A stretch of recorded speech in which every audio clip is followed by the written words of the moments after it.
శ్రీవల్లిని కౌశికి ఇంటికి తీసుకువస్తుంది. ధాత్రి కేదార్ కూడా ఇంటికి వచ్చి శ్రీవల్లి నీకేం కాలేదు కదా, బాగానే ఉన్నావు కదా అని అడుగుతూ ఉంటారు.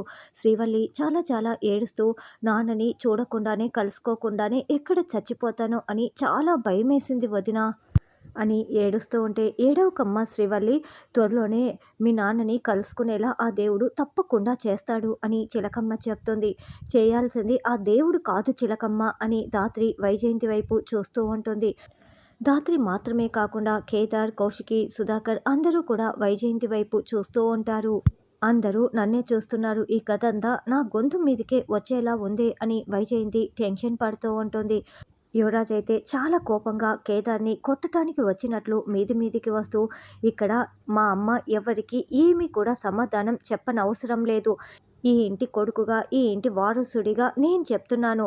మా అమ్మ ఎవరికి సమాధానం చెప్పదు. రా అమ్మ లోపలికి వెళ్దాం అని యువరాజు వైజయంతి చేయి పట్టుకొని తీసుకువెళ్తూ ఉంటే, అమ్మా అంటూ శ్రీవల్లి ఏడుస్తూ వైజయంతి కాళ్ళు పట్టుకుంటుంది. అమ్మ, నేను నీకు అవసరం లేకపోయిండొచ్చు, భారం అయ్యి ఉండొచ్చు, కానీ మా నాన్న నా కోసం ఎదురు చూస్తూ ఉండొచ్చు కదా.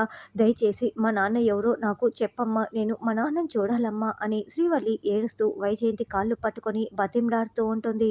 దాంతో అందరూ చాలా బాధగా చూస్తూ ఉంటారు. శ్రీవల్లి తండ్రి ఎవరో ఇప్పుడు అందరి ముందు నువ్వు నిజం చెప్పకపోతే నా మీద ఒట్టేనంటూ సుధాకర్ వైజయంతి చేయి పెట్టుకొని తన తలపై పెట్టుకొని ఒట్టు వేసుకుంటాడు. దాంతో వైజయంతి చాలా షాకింగ్గా చూస్తూ ఉంటుంది. అయ్యో, ఇప్పుడు ఈయన ఒట్టు వేసుకున్నాడని ఈ అత్తయ్య నోరు విప్పితే ఇంకేమైనా ఉందా?